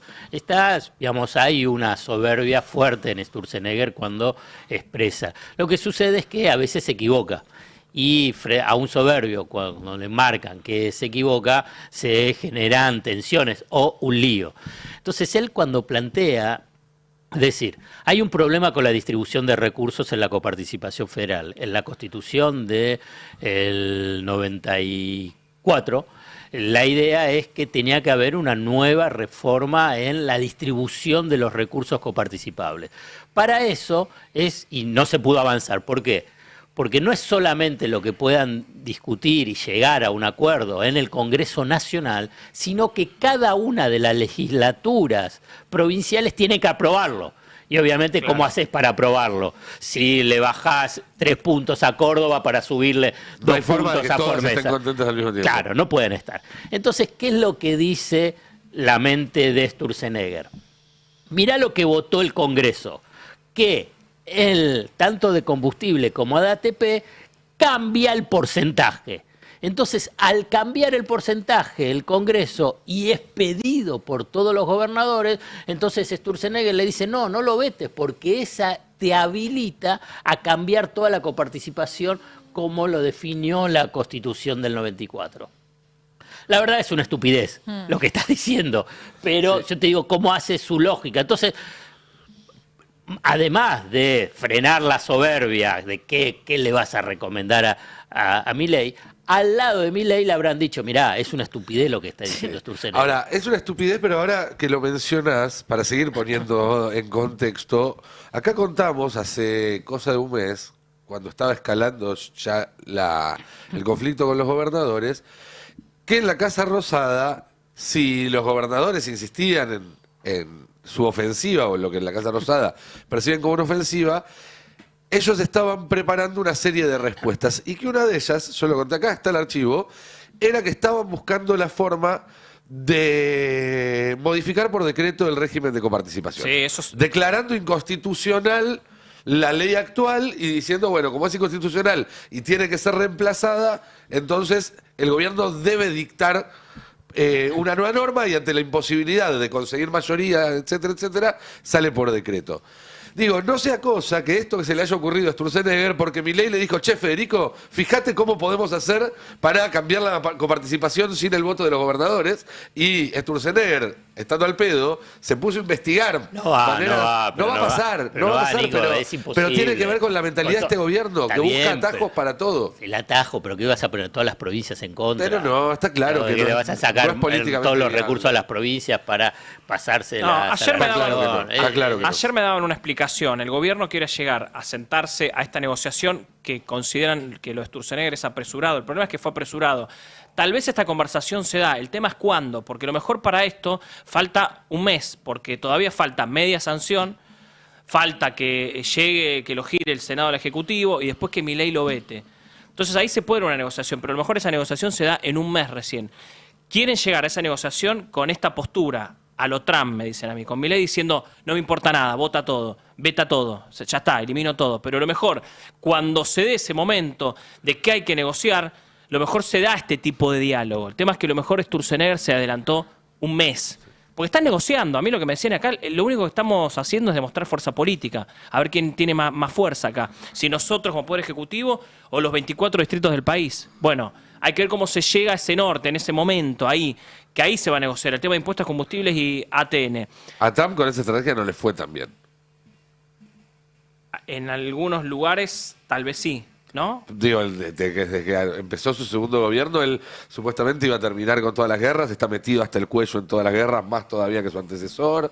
En el Congreso tiene mayoría en las dos cámaras y aún así le ha costado pasar leyes. Sí, pero están viendo el método de negociación acá. Imitar el método de negociación. No importa si le va bien o mal. Acá obviamente creen que de alguna manera le va a ir bien. Sobre todo porque están ahogadas las provincias. O sea, medio que en un momento se van a tener que sentar a negociar la rotonda o media obra pública. Bueno, sigo el relato sobre el tema Sturzenegger. Sturzenegger no tiene tareas. Desde el 8 de julio, recordemos, se terminaron las facultades delegadas. Sturzenegger solamente había asumido para eso. Para generar ejecutar todo lo que son las regulaciones y transformaciones del Estado. El 8 de julio se terminan las facultades delegadas, que con eso podía hacerlo, no tiene más laburo. Yo entiendo que hubo algún tipo de rebote. Esto hace 48 horas lo tuiteé. Yo dije que Sturzenegger, la verdad que es un ñoqui hoy. Paradoja del destino. Sturzenegger se convirtió en un ñoqui. Hay un tuit que evidentemente dio mucha vuelta. Quiero creer que esto no responde a un tuit. Pero bueno, vamos a ver el tuit ayer de Milei. Se reunieron en Olivos con Sturzenegger. Finalmente estábamos viendo la foto ahí. Y Sturzenegger dice tarde de trabajo. ¿Qué te está diciendo ahí? Que él sigue laburando. Vos decís que lo te está hiciste laburar contestando al a Jabo. vos. Lo hiciste laburar al Jabo. No me quiero subir un pedestal. Te contestó, se sacó una foto para mostrarte que está trabajando. Yo quiero Zócalo, Sturzenegger, Aguirre, 2 puntos. Estoy laburando. Perdón. Loco, estoy trabajando. Pero peor lo hizo trabajar al presidente. Eso Te no, digo la Sturzenegger. verdad, quiero creer que este tuit no tiene que ver con mi tuit de hace 48 horas. Por Yo supuesto creo, que sí.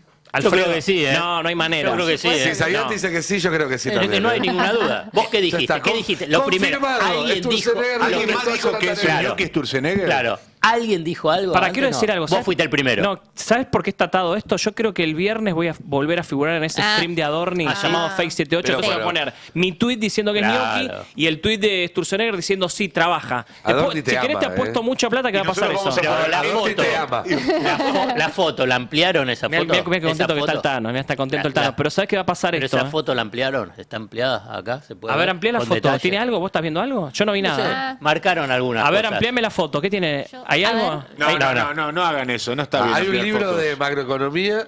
No Hay, llega. hay un libro de introducción a la microeconomía. Estamos ¿Introducción? al horno, chicos. Es como que estás entrando al Al horno quirófano y estamos. está el cirujano viendo eso como humano. Esa Pero es la analogía,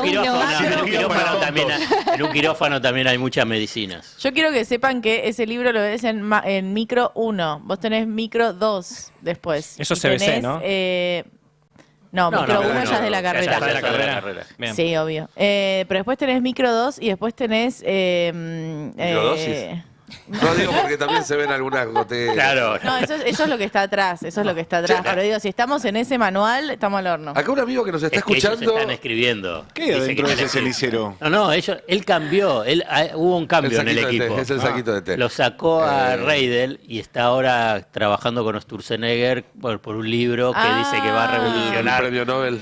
Claro, que va a Sí, lo conté el revolucionar. otro día. Ok. No, acá un amigo que nos también, está escuchando John. me Todo hace una vos. consulta. Entonces se te cargo después cuando Dorni habla de vos. Me encanta el Zócalo, es milagro. John hizo trabajar a Sturze. Lamentablemente, espero que, en serio digo, espero que no haya sido por mi tweet que se Sí, sacó foto. Acá me No. hacen una consulta, Jonathan. Me dice, Sturzenegger es ministro de modernización No, y transformación del Estado. Desregulación y transformación del Estado. Ok, La ya, modernización fue durante el Ibarra, macrismo. fue Andrés ok. Ibarra. Ya está totalmente transformado el Estado, que no tiene más laburo. No hay nada más que transformar No, pará, en no el de más Estado. ideas, no des ideas. No, pregunto, porque si no, pareciera que solamente era ministro de facultades delegadas, que es otra cosa Bueno, distinta. él se vendió así. Es un ministro de un estado de excepción, no es un ministro de la democracia. Yo insisto Bueno, uno con podría ese, decir lo mismo de Milei, que es un pero, presidente. pero del yo Estado de insisto excepción. con ese punto. Si vos, tu gestión se basa en decretos de necesidad y urgencia y se basa en facultades delegadas, tu gestión no se basa en las reglas democráticas donde la administración pública se fundamenta en leyes. Acá no hay leyes, acá hay facultades delegadas que el Congreso, por alguna razón, entregó y hay decreto de necesidad y urgencia. No hay reglas de la democracia. perdón. Está clarísimo. Mariano, leí una nota muy interesante tuya hoy en el Destape. Sí, tiene que ver con el personaje del que estábamos hablando. Si John me permite, o no sé si tiene la exclusiva, o podemos seguir hablando de Federico no, avanza, Sturzenegger. avanza. Mirá que te contesta, después saca un tuit. Lo sé. No quiero figurar en ese ámbito que es prerrogativa de mi querido compañero. Pero si querés, si te parece, para hablar de esta historia, Nico, yo me remontaría a 2 semanas atrás, donde también en este espacio y también en la web del Destape, dábamos cuenta de una novedad muy interesante respecto de Vialidad. Vialidad, recordemos, este organismo tan caro a la consideración de el federalismo, de las provincias, bueno, que vela por el mantenimiento, a veces mejor, a veces peor, de las rutas nacionales. Y hace 2 semanas contábamos esta historia, que Vialidad, desde la gestión de Javier Milei, no arregla rutas, y esto es algo muy elocuente si cualquiera de nosotros circula por las rutas nacionales o le pregunta a cualquier intendente, a cualquier gobernador, cómo ha visto el desempeño de Vialidad en lo que va de gestión libertaria, y te dice que las rutas son un desastre. De hecho, nosotros esta semana en Palo y Zanahoria entrevistábamos a Carlos Castagnani de Confederaciones Rurales, que decía: son una calamidad las rutas argentinas. Bueno, hace 2 semanas contábamos esto.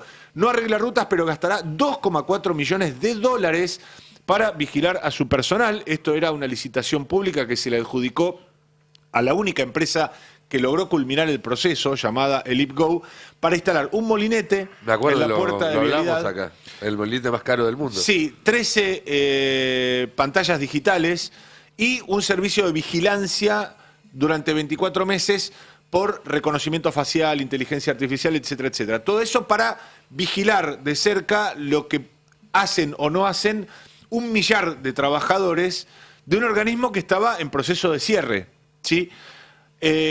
Bueno, claramente esto valió para una denuncia del sindicato, de uno de los sindicatos de Vialidad, porque lo que dicen es: no se están aplicando recursos del impuesto a los combustibles para el mejoramiento de rutas, pero evidentemente no es por falta de plata, sino que la plata acá se está utilizando en esto.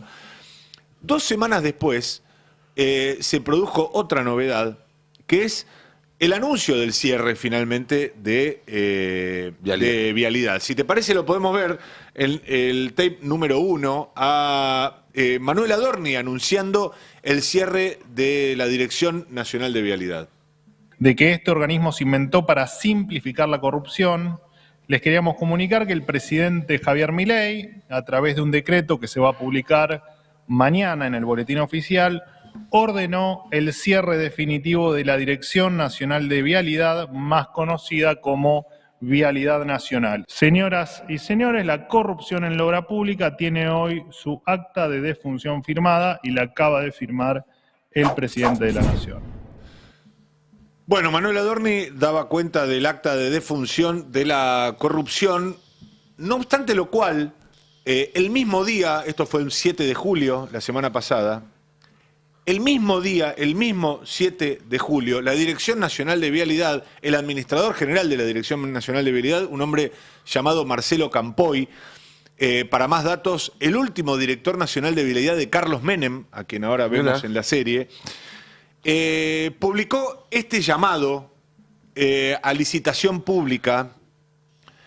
Autorízase, ahí no lo veo muy de cerca, pero si alguno me da una mano, el llamado a licitación pública nacional número X, destinado, escuchá esto, a la adquisición de neumáticos para la flota de la Dirección Nacional de Vialidad. Es ¿Pero decir, qué flota? Si no va a haber más Dirección Nacional de el Vialidad. mismo día que el gobierno cerró Vialidad, ordenó una compra de neumáticos para Vialidad. A mí esa frase de Adorni de a partir de hoy se termina la corrupción me hizo acordar a Alberto Fernández diciendo mañana empezamos la guerra contra la inflación. Sí, ¿no? Tiene bueno, el mismo tufillo. O terminamos con la violencia de más género. a cuando dijo yo le puse fin al Le patriarcado. puse fin al Claro, por eso patriarcado terminé. también. Sí, sí. Me puse fin. Pero bueno, más allá de la parte bien por reidera, Adorni, que está de vocero a presidente. más allá de la parte reidera en la que todos coincidimos, quiero destacar esto, insisto, el mismo día en que el gobierno anuncia, y de hecho el decreto que se publica para el cierre de Vialidad al día siguiente, el 8 de julio, lleva como fecha 7 de julio. Es decir, el día que el gobierno decretó el cierre de Vialidad, se publicó ese llamado a licitación. Y si querés tener algún dato que también te va a llamar la atención y lo vas a ver publicado en la nota que estamos dando a conocer en el Destape Web, ¿cuál es el valor de la licitación pública que el gobierno destina para un organismo que no tiene recursos, que no arregla rutas? Ahí lo estamos viendo. La contratación para la adquisición de neumáticos para la flota de la Dirección Nacional de Vialidad, un organismo que acaban de cerrar, se va a destinar 2.899.136.361 pesos con 36 centavos. Palabras más, palabras menos, al cambio de ese día de 1.200 pesos aproximadamente, más de 2.4 millones de dólares. O sea, como un molinete en neumáticos. Es decir, ¿cuál es la conclusión, Nico? En 2 semanas, el gobierno, sobre un organismo que no arregla rutas, al que no le aumenta el sueldo desde octubre del año pasado a sus trabajadores, le destina 5 millones de dólares para un sistema de vigilancia y para comprar neumáticos para una flota que, insisto, de vehículos. Todos sabemos que Vialidad tiene una flota de vehículos con los cuales se trasladan los jerárquicos, con los cuales también para las máquinas viales, etcétera, etcétera. Debería estar asignado a la reparación, al mantenimiento y al control de las rutas nacionales, claro, que no lo está haciendo. Es decir, 2.400.000 dólares, ¿a dónde van a ir para arreglar? Y acá hay los baches que se tapan con 2 palos y medio? Bueno, y acá hay un detalle muy interesante. Hablaba con 2 de los sindicatos de Vialidad, el Sindicato de Trabajadores de Vialidad, donde está Graciela Leñá, hablaba también con la Federación del Personal, donde está Fabián Catanzaro, y ambos coincidían en que esto tenía un tufillo muy cercano, justamente, o casualidad, a la década del 90, a donde Carlos Menem arreglaba el parque automotor o pavimentaba rutas para después entregarlas en concesión, entregarlas a la licitación. ¿Cuál es la lectura más elemental de todo esto? Y que obviamente habla de un eventual fraude a la administración pública, sí, claro, un desvío de fondos públicos, es para entregarles a los privados un negocio más suculento con el erario público de por medio. Ese es el nudo de la preocupación que tienen los trabajadores. Hay 5.000 trabajadores de Vialidad, hay 1.000 de ellos en la sede central que están viendo cómo día a día se deterioran las rutas, cómo día a día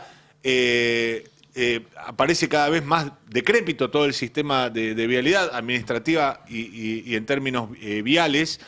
Y sin embargo, cada vez hay más, incluso sueldos jerárquicos, también hay señalamientos al respecto, pero sobre todo estas dos licitaciones que se recortan en el horizonte de vialidad como lo que probablemente vaya a ser el próximo caso de corrupción importante que va a tener como protagonistas de mínima al administrador general de vialidad, a Marcelo Campoy, a las áreas de economía, a las áreas de desregulación que están involucradas en este cierre de la Dirección Nacional, y veremos después a dónde van a parar este parque automotor que hoy no tiene dueño.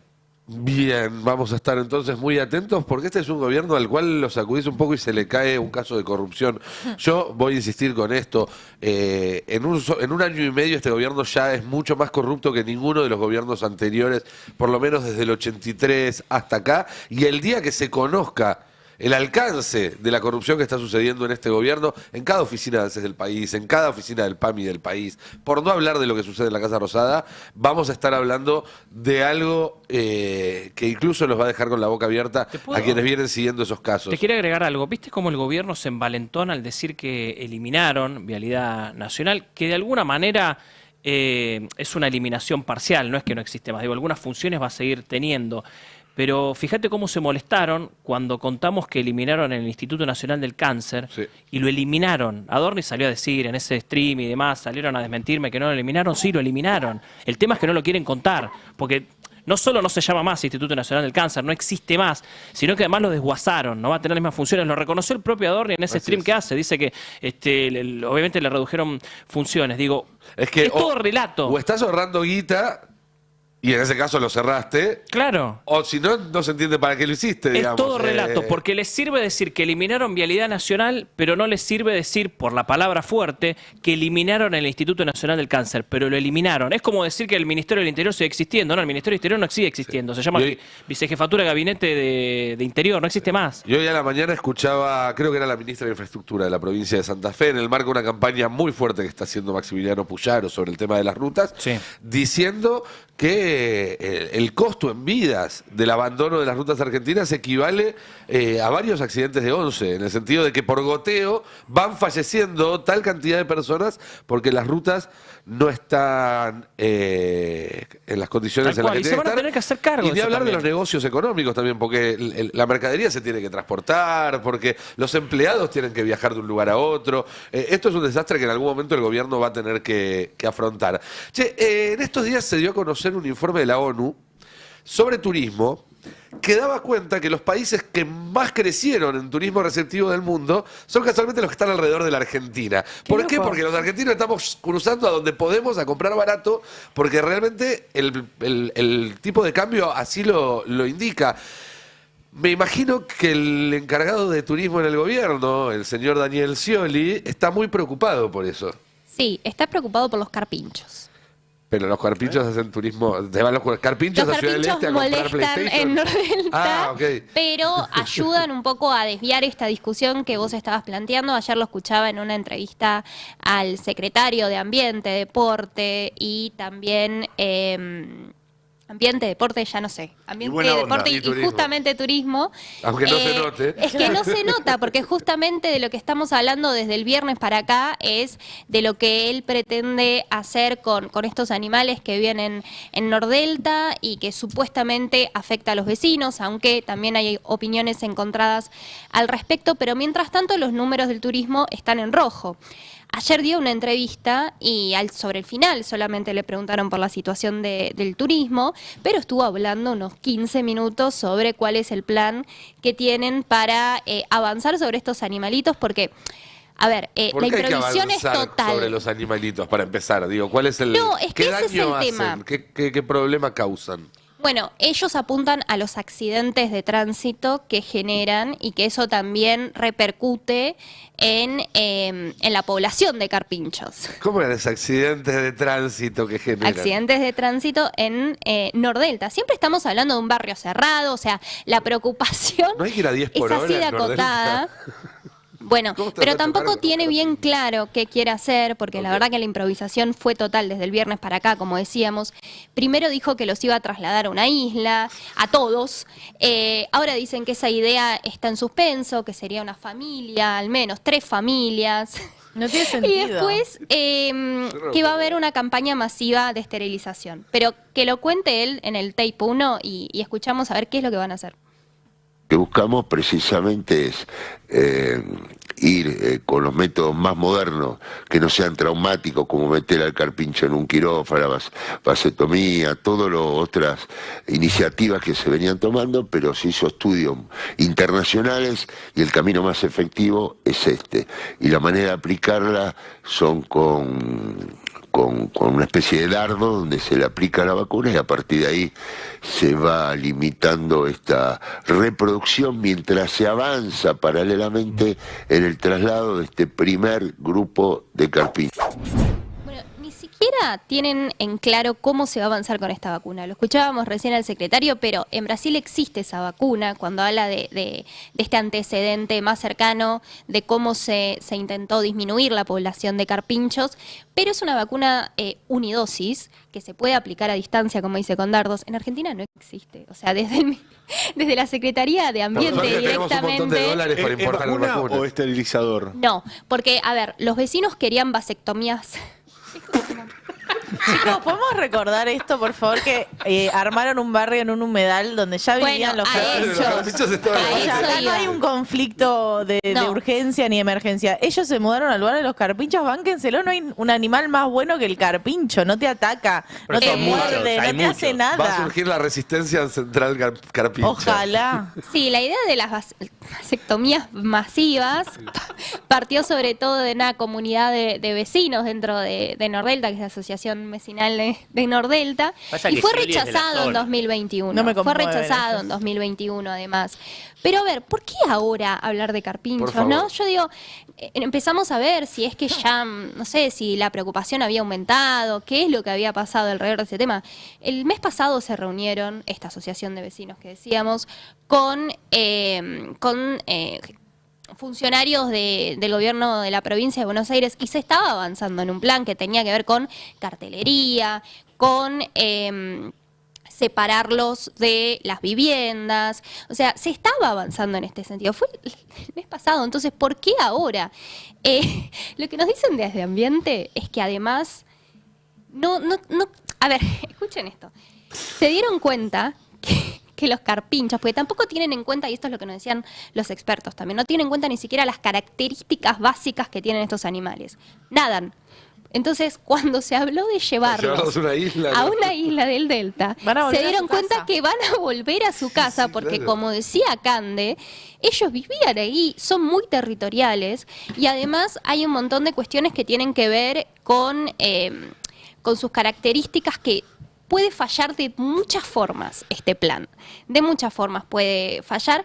En el segundo tape que tenemos sobre Scioli y esta medida que... Scioli tiene quieren- una larga experiencia en planes que fallan. Hay Es que que a decirlo. los libertarios les cuesta entender muchísimo cómo es el sistema reproductivo, me parece. Bueno, No sé si quiero entrar en ese ítem. Puede decir que le falta a ESI. Sí, me parece La que un poco ESI le en este falta. momento está desfinanciada. Quiero decir Ya que algo. Estamos, lo decimos. El apellido Scioli va a ser muy importante en las elecciones de septiembre. Porque ¿Por eso parece- los carpinchos? Parece que Nicolás Scioli, el hermano de Daniel, puede llegar a ser el candidato, el que encabece la lista en septiembre por la primera sección Los electoral. carpinchos no votan, por eso ah, hacen ¿sí? esto. Sí, pero Qué dato, ¿eh? a los que se quejan de los carpinchos sí votan. Y parece, falta todavía, pero puede llegar a ser una cara. Está laburando para eso y está bien estimado en el carinismo, que son los que están armando esas listas, para que sea la cabeza de la primera sección electoral. Si tiene tantas ganas Nicolás de que... Scioli, hay que ver qué pasa ahí. Si tiene tantas ganas de que los carpinchos no estén en Nordelta, los puede invitar a todos a la ñata y listo. También. Pero va a dar que hablar si se da este movimiento. Sí, acá el tema es que los vecinos plantean que hay una superpoblación de carpinchos en ¿Hay- su hábitat. ¿Hay alguna estimación de población Bueno, de ahí lo carpincho? teníamos al secretario en el segundo tape que dice que son alrededor de 1000, pero la verdad es que no Lo que hay es pareciera tener muchas superpoblación de vecinos precisiones. de Nordelta en ese área. Exacto. Bueno, se justamente. desarrolló. Es que por eso volvíamos sobre esto, ¿no? La improvisación es total, había un plan y no es tan simple, porque en la placa 4 tenemos datos de la UNSAM que analizó esta cuestión. Ay, no llego a leer, pero bueno, los ¿Por qué la problemas... solución no es tan simple? Dice. Recién lo escuchábamos al secretario que decía esta es la mejor solución y hablaba de las esterilizaciones a distancia, si se quiere, pero la semana pasada querían enviarlos a la isla sin tener en cuenta que se podían morir en el camino, se pueden lastimar, se estresan fácilmente, podrían invadir otras zonas habitadas por otros grupos, como decíamos, son muy territoriales también, necesitan condiciones específicas para sobrevivir, entonces no se los puede dejar en el delta, más allá de que no tuvieron en cuenta que los bichos nadan, ¿no? En la placa 5 de la UNSAM también hablan de algo que es muy importante. Pueden alterar un ecosistema entero. Ya no es solamente, bueno, puede llegar a haber una pelea de carpinchos si se quiere por el territorio, sino alterar ecosistemas enteros. Son muy importantes para la bioma, los carpinchos. Está estudiado. Una de las investigadoras que participa de las reuniones con los vecinos y con la provincia, estuvo analizando sobre todo una población del litoral y detectó lo importantes que son, sobre todo para lo que tiene que ver con la subsistencia de los pastizales, por ejemplo. A ver, es siempre sobre lo mismo, no tenemos ley de humedales. No. Los carpinchos sí están protegidos por ley y eso es lo que molesta tanto y por eso no se los puede directamente sacar de forma compulsiva. Están Si no, sacarían a protegidos los tiros. por eso. Están protegidos por el decreto de ley 1081-83. Ahora, ¿qué dicen los vecinos de Nordelta? ¿Están tan enojados con esta situación? Tenemos en el tape 3, un testimonio de una vecina de Nordelta. ¿Estás todo bien? Bien, todo bien. Bueno, frenaste porque justo estaban cruzando los carpinchos. Es que parte de la comunidad vivimos con ellos. ¿Vos los querés? Yo los amo, me encantan. Ok, o sea que no estarías en contra estarías en contra, perdón, que los trasladen o esto de... Buscan un mejor hábitat, pero son agradables y nos gusta. No te molestan para nada. No para ¿Y nada. el pasto no le aprendí a ponen el vivir con ellos. ¿Has tenido algunos vecinos con los cuales sí? Sí, lo que pasa es que, bueno, también pone en riesgo tu vida de noche o, digamos, sí, hay que tener cuidado, pero el que ya habita acá ya conoce. Perdón, Daniela, me decías algo. No, si no le comen, algunos se quejan de que le comen el pasto del jardín, que ese es el problema. Chicos, Problemas graves, como verán. Yo quiero que sepan que ahí va, los algunos se están carpinchos ponen en quejando riesgo porque tu les come vida. el pasto, alguna Jamás. de las vegetaciones, las plantas que tienen los jardines. ¿A vos esto no te ha pasado o no te molesta? Está, digamos, lo que pasa es que, bueno, hay plantas que a ellos les gusta y, bueno, aprovechan y comen. Porque Por suerte no le gustan mis plantas. Viven ahí, es su ¿Estás viendo hábitat. más en Es este como último mudarte al tiempo? campo y que te molesten los pájaros del campo. ¿Se No, pero entiende lo que digo? lo que Como me vos no podés molesta- querer cambiar el ecosistema alrededor porque vos te metiste en un humedal. Pero además los mismos que se quejan ahí y quieren sacar a los carpinchos, después se van de vacaciones a Estados Unidos y dicen, ay, mira, los ciervitos corretean por los jardines, qué lindo, qué Sí. tierno, porque son tilingos. Sí. Las ardillas. Las ardillas, claro. Loco, si vivís ahí, disfrutalo además. Es re lindo tener un bichito caminándote Disfrutalo. por Además, realmente no es un bicho que vos digas, uy, me pone en riesgo mi salud, no es que Es está hay verdad. serpientes que son peligrosas No para son los peligrosos niños. ni para los niños, No. los carpinchos. Pero Son bueno, muy amigables. para cerrar, parece ser una campaña para Sí que son cambiar rubios, un poco. si no fuesen rubios, chicos, esto ya hubiese escalado. La placa 8 tenemos lo que estaba comentando antes Nico, la caída en el turismo, porque mientras tanto el dólar barato hace que sean otros los destinos de Latinoamérica elegidos por los argentinos. En Argentina cae el abandono de la industria turística local, está engrosando las arcas de los países vecinos, mientras acá la balanza comercial y de turistas cae completamente. Esto lo decía Sergio Castro, que era director, justamente exdirector de la Secretaría de Turismo. Sí. Ahí vemos el gráfico, ¿no? Paraguay, Brasil Sí. y Chile entre los países con mejor performance de turismo receptivo, lo cual se explica obviamente por los argentinos que cruzan a comprar o que cruzan de vacaciones por encontrar precios tan pero tan baratos. Al Debería mismo tiempo, decir- la contrapartida de esto es que no vienen turistas de Claro. esos otros países a la Argentina. El otro día leí un testimonio de alguien de una cámara de turismo en Mar del Plata diciendo hay hoteles en Mar del Plata que para las vacaciones de invierno tienen 0 reservas.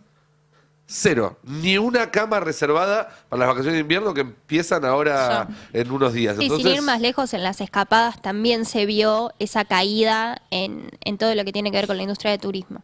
Pero además Paraguay debería decir en particular Ciudad del Este. Yo creo que si lo desagregás, la mayor cantidad de turistas debe ser tour de compras que va solo y exclusivamente a comprar. Sí, igual también puede ser gente que cruza de Posadas a Encarnación. Digo, hay mucha gente que hace la compra cotidiana hoy en día, porque Bueno, es tanta la diferencia. Pero eso no lo ves en la frontera generalmente. Igual o sea, vayamos eso más no se ve cerca, en ese número, es más informal. Vayamos más cerca, preguntá en San Telmo, en cualquier barrio que tenga Sí. una afluencia habitual de turismo receptivo, no hay gringo, no hay orientales, ya hay mucha parte de ese dispositivo que cortaron turnos, que no tienen El actividad. sector gastronómico está en crisis absoluta. También. Bueno, todo lo que se sabía que iba a pasar cuando Milei empezó a implementar las políticas que dijo que iba a implementar.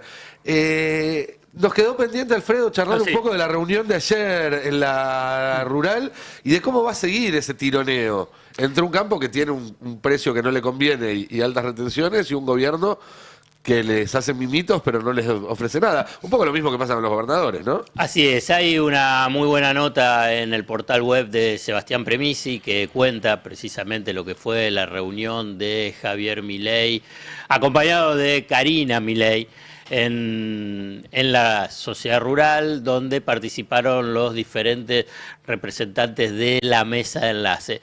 De acuerdo a la crónica y del medio que tomes, vas a ver que tenés algunos medios que dicen que no, que fue más o menos confortable, que hubo un diálogo constructivo, otros dicen que no fue tan constructivo. Incluso hay un aspecto que ahí sí casi todos coinciden, que hubo, me parece que fue el de la Federación Agraria, la mujer de la Federación Agraria o el segundo, que le comenta diciendo, bueno, los dólares del campo, nuestros dólares, están yendo al turismo del exterior. Ahí obviamente que Milei no le habrá gustado mucho ese comentario y empezó a hacer toda una serie de explicaciones matemáticas que hubo coincidencia que no se entendió nada. Que lo que dijo no se entendió, pero obviamente para evitar situaciones incómodas no hubo repregunta. Lo cierto es que hay un corte que Fabián Waldman le pregunta por qué en otro tipo de gobiernos hay protestas, salen los tractores a las rutas. Se lo preguntó a Pino, que es el presidente de la Sociedad Rural Argentina, y rápidamente terminó la conversación que tenía ahí con los cronistas. Lo cierto es que es eso. Hay un componente político ideológico que hace que las conducciones de las cámaras empresariales del campo, representantes de la Sociedad Rural Argentina, de la Confederaciones Rurales Argentina, CONINAGRO y Federación Agraria, no tengan una posición dura, una posición confrontativa. Pero en las bases, lo que se llaman las bases, hay una situación de tensión y de protesta. ¿Por qué? Voy a hacer un recorrido sobre cómo la política, y que es una política económica deliberada, perjudica a la actividad agropecuaria y por consiguiente a los productores. Punto 1. Subieron las retenciones, mantiene las retenciones, reclamo histórico que hacen los hombres del campo. Dicen que durante este 2025 no va a haber baja, me imagino que en el 2026 tampoco. Pese a que Milei dijo que están en la mira, que la va a bajar, la verdad que es uno de los recursos más importantes que tiene el fisco para juntar recursos, pesos. El dólar está atrasado. Hay alza del costo en dólares de los insumos. Hay un desmantelamiento del INTA. El abandono del Banco Nación. Se estima que pueden llegar a cerrar 60 sucursales del Banco Nación. El Banco Nación siempre estuvo muy vinculado con el financiamiento al sector agropecuario. Dicen, bueno, nos quedamos sin el financiamiento del Banco Nación. El Banco Provincia de Buenos Aires atiende en la Provincia de Buenos Aires, pero en el resto del país, ¿qué pasa? Ahí está el Banco Nación. No hay obras de infraestructura. Antes mencionaba el tema de las rutas a través de vialidad. Bueno, la gente del campo dice, a ver, ¿cómo trasladamos el grano? ¿Cómo trasladamos la hacienda? Es a través de las rutas. Las rutas están cada vez más deterioradas, lo que incrementa los costos de los fletes más el riesgo vinculado al traslado. Hay flexibilización de las barreras sanitarias para el ingreso de carne con hueso a la región patagónica libre de aftosa sin vacunación, afectando por consiguiente la producción y la producción ovina. Hay una desarticulación de institutos de protección de producciones regionales, afectando a los pequeños productores, por ejemplo, la yerba mate, té, vitivinicultura. Hay pérdida del mercado de China. Claro. Vinculado, por ejemplo, a las exportaciones de carne argentina, se han desplomado, perdiendo más de 140 millones de dólares y una reducción del 46% en volumen en mayo del 2025. Todo este combo hace que además una pérdida de rentabilidad de la producción agropecuaria. Ahí sí lo mencionó Pino, es que la rentabilidad está muy finita y en la zona núcleo las otras están perdiendo. ¿Qué festeja el campo con Milei? Digamos, esto es una pregunta que es difícil responder. Que no gobiernan los peronistas, te la contesto fácil. Pero les está afectando el negocio, está afectando la actividad. La expectativa es cuestión, bueno, van a bajar las retenciones, el precio internacional de la soja, maíz y trigo no está en los mejores niveles para tratar de mejorar la rentabilidad del campo, y entonces un sector que es dinámico, invierte, está en la frontera tecnológica y es uno de los principales proveedores de dólares, la política económica de Milei los está destruyendo. Buenas Me noches, contaban Pino. ayer que había alguna advertencia del campo de guarda, porque si nosotros bajamos la cosecha por esto que está pasando el año que viene, te van a faltar dólares.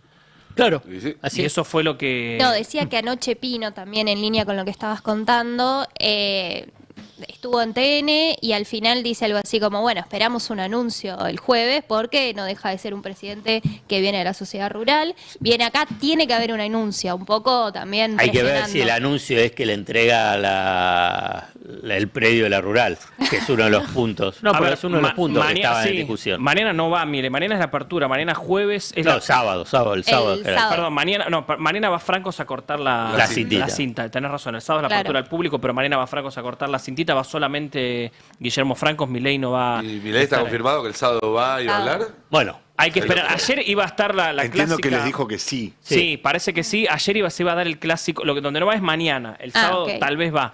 Ayer se iba a dar iba a visitar a los animalitos Milei. Pero no fue. Estaba pautado para las 12 del mediodía, pero no fue Milei. Es que se extendió un poco más 2 la horas duró, reunión. sí, Iba sí. a ser media hora y se extendió Exacto. 2 horas y tenía otras cosas que hacer. Por Casa Rosada no pasó, yo estuve ahí, no. Sí, está Estamos esperando, confirmado pero no. que Milei va la semana que viene a Córdoba a participar del Derecha Fest, ¿no? Sí, Derecha Que Fest. Un cordobés con el que hablé ayer me lo definió como parecido a la exposición de la sociedad rural, pero con más bosta. Ah, mirá qué lindo. Esa fue la definición que me Ahí dieron. sí va a ir, ahí sí va a ir. ¿Cuánto está la entrada? 35 lucas. Ahí va, si alguno quiere ir, 35 lucas. ¿Qué te paga por ir a ver a Milei? Lo cual, en realidad, en un país serio es ilegal, pero bueno, no importa, ya está a esta altura del Estamos partido. campaña, hay que recaudar.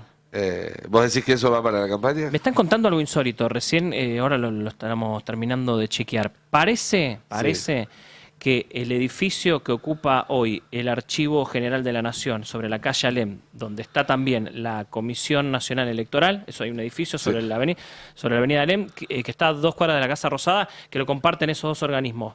Parece que el Archivo General de la Nación va a ser mudado, lo van a volar de ahí, me dicen que creo que va a Parque Patricios, y que ese lugar lo va a ocupar la CIDE ahora.